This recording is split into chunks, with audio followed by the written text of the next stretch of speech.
that has been closed for a month now. Let us now link up with Violet to give us an update on that. Good morning, Violet. Good morning, Limuki. A good conversation there at the studios. Actually, one of the things that the President, William Ruto, had told Western people, of course, most of the people, the economy in Kakamega County and Western in general is actually rely on matters of sugar and sugarcane. And for him, he had said that he's going to ensure that sugarcane farmers will reap well in his government. If at all he will win the elections, that is during the campaigns. And the AFA had just given a direction that the sugar factories in the country should be closed. And of course, reason they have given is because of raw materials. They really don't have enough raw materials, and they have been given not less than 4 months to be able to review the whole thing to ensure that they have enough raw material for the sugar millers to resume. But of course, here in Kakamega County, we have 3 factories, and one of those being West Kenya. I am in Kabrasi, whereby I just interacted with some of the locals here, and they are actually decrying adverse effect of the closure. Let me just bring them in, the boda guys here. Tuambie majina yako. Naitwa Shadrack Makutumbu. Shadrack, hebu kwako wewe, mnasema ya kwamba kufungwa kwa kampuni hii imeweza imewaathiri kivipi haswa? Imetuathiri vibaya sana. Hapa tuangalie pale. Imetuathiri vibaya sana haswa si kama ni wajukuzi wa bodaboda, kwa sababu watu wengi hapa Kabrasa wanategemea mashini ya West Kenya. Bila kufunga hatuna kazi. Tena vile mnajua uchumi imeenda juu, sasa mafuta tunategemea factory West Kenya, ndio hii kazi yetu ya uchukuzi pate kuendelea. Sawa kidogo, labda pengine tukulete na wewe, tueleze majina yako. Wewe umeathirika kivipi? Nitakushikia tafadhali. Umeathirika kivipi na kufungwa kwa kiwanda hiki? Mimi ni mkulima West Kenya Sugar Company. Pia mimi niko na rental houses ambapo wakaazi wa nyumba zangu wameenda nyumbani. Sasa na hapo ndio mimi nilikuwa napata riziki yangu. So tumeathirika vibaya sana. Sasa hata hali ya security itakuja kuwa mbaya kwa hii eneo. Hii mashini ndio mama yetu, ndio baba yetu. Okay. Sasa kaka, naomba na wewe songe kidogo. Mimi naitwa Noah Chonda, mkazi wa kambi ya Mwanza hapa Kabarasi Shuka. Mimi ni bodaboda kwa barabara ya kambi Mwanza kwenda West Kenya. Kutokana na vile factory imefungwa, tumeathirika vibaya kulingana na uchumi yetu vile iko juu. Tunategemea kubeba wafanyakazi, tukipeleka kazi, tukiwarudisha nyumbani, tukipata riziki yetu ya kila siku. Lakini kutokana na vile factory ilifungwa, kutokana na ukosefu wa miwa, tumeathirika. Hata kulipa loan imekuwa shida, kupata chakula kwa nyumba imekuwa shida. Unakaa kwa barabara, hakuna pesa unapata sababu factory imefunga. Hata tulikuwa tunabebea wakulima mbolea tukiwapelekea kwa mashamba, lakini hiyo kazi yote imesimama kwa sababu kufungwa kwa factory. Tumeathirika vibaya sana. Yes. Okay, ukisema ya kwamba umeathirika kibiashara, wewe kama mhudumu wa bodaboda, kwa siku ulikuwa unatengeneza pesa ngapi na saa hizi unatengeneza pesa ngapi? Kwa siku nilikuwa natengeneza shilingi kama 600 kwa sababu nilikuwa nategemea hawa factory, lakini kwa sasa naweza tengeneza shilingi hata 100 tu kwa siku. Na sababu hiyo 100 hata kulipa loan imekuwa shida, kujinunua chakula kwa nyumba ni shida, kusomesha watoto imekuwa shida shuleni tena. Walimu wanatuma watoto nyumbani, wanakaa nyumbani, hakuna pesa ya kuwalipia shuleni kwa sababu uchumi imekuwa mbaya. Okay. Ndio. Sawa kaka, na wewe hisia zako nizipe pia. Wewe ni mhudumu wa bodaboda, unategemea hiki kiwanda. Umeathirika kivipi baada ya kiwanda hiki kufungwa? Tumeathirika, kwa majina naitwa Patrick Juma. Tumeathirika sana juu wafanyikazi wengi wameenda nyumbani. Nao ndio tulikuwa tunategemea kuwabeba ili hata sisi tupate riziki ya kila siku. Jambo la pili, security kwa barabara hapa sasa vile hawana kazi. Kuna vijana wameingia kwa wizi.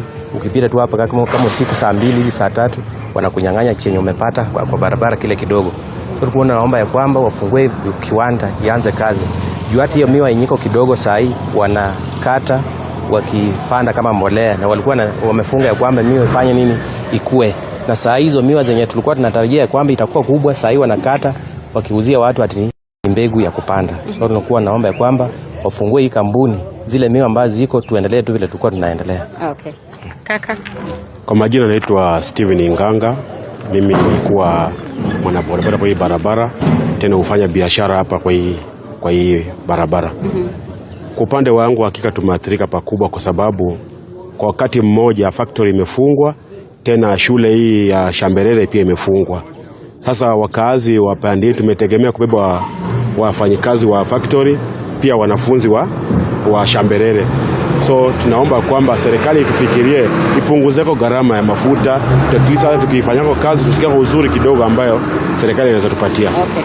So, but of course now let me also bring in one of the management of the companies here. I've been able to talk to the locals, the business people, the bodabodas, and as you can hear is that they're actually decrying. Their businesses are not doing so well. And let me bring George, maybe introduce yourself and what led to the closure of the factory.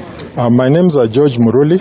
I'm the head of External Affairs and Communications for a group of companies. We got a directive from AFA, that is Agriculture Food Authority, asking for compliance to all millers within the country to close shop. So we had to comply, and the reasons given, which even the president himself has alluded to, is shortage of cane. And why shortage of cane at this time? The president made it very clear it is because of poaching. Now, the players in the industry who are actually practicing very unethical business practices, they have actually led to this. And as you can hear, even from the stakeholders, the effects are as wide-ranging as they are severe. You can now see even the farmers from the boda riders who have been dependent and whom the company actually depends on insofar as transport is concerned, ferrying our workers to this place, and also they've been contracted for last mile delivery or distribution of farm inputs, particularly fertilizer. So that is a very big dent in the boda sector. You can see actually the place is so desolate. I mean, the landlords, they don't have tenants. The food vendors, they don't have people to eat their food. If you look at our yard, we have in excess of 3,000, let's say 1,000 tractors that are parked. We have more than 1,000 trucks that are hauling sugarcane parked. That potentially translates into 6,000 losses of job. To us, this is very, very extreme. The factory itself, in terms of business, we had our projections for the whole year. Now, this closure portends a lot of gloom insofar as business is concerned for the company. We are now saying, going forward, we as West Kenya, we are not just sitting pretty. We are now engaging into a robust farmer recruitment and farmer support exercise in the hope that when we resume, when our operations resume, then we shall have raw materials to mill. Among all the strategies that you're putting in place to address this sugar shortage that is being talked about, we had Kakamega Governor Fernandez Baraza talking of having a sugar conference. What do you think? What do you think is the impact that will be created after the sugar conference? We do support very solidly the governor's move, because when such a disaster hits the community, and him being our leader, he has to take a more proactive action, i.e. public participation. We want to investigate, we want to interrogate what is the cause, what is the root cause of this shortage. And the stakeholders themselves who are adversely affected should have an input in this. Now, what the governor is doing is actually doing a preliminary collection of views from the stakeholders themselves, i.e. the farmers, the business community, the parents and everything. Now we are hoping that these views will be presented to the conference that the governor has convened in September. And we do hope that it doesn't end there. We do hope that these views are actually taken to the House, to Parliament, so that they are enacted in law, so that some of the ideas that come out are actionable and enforceable. With these effects that we are talking about, the company has been closed barely a month and we have all this outcry. What do you think should be done by the government, especially just to ensure that probably farmers and boda sectors you're talking about will not feel the effect? I would say and suggest, and very strongly so, that the government should consider giving some quotas of the so-called imported sugar to the millers, so that cushions us from the kind of effects that we are having, that will enable us retain some of the workers. It will help us in a small way as we wait for the cane to mature so that we resume full resumption of operations. How many employees are we talking about here? Kabras alone, I mean, West Kenya is a conglomerate. We have more than, we have 4 units. So we are talking about Naitiri, we are talking about Olepito and Kabras. Obviously, we have Sukari Industries. Now, the most affected are these 3 units that I've mentioned. So we are talking of in excess of 6,000 employees who are likely to lose employment if things don't get back to normal. So thank you so much. Limuki, as we've heard from the management as well, it is something that actually they're calling on to the government to ensure they address this issue as soon as possible to prevent all these effects that you're talking about.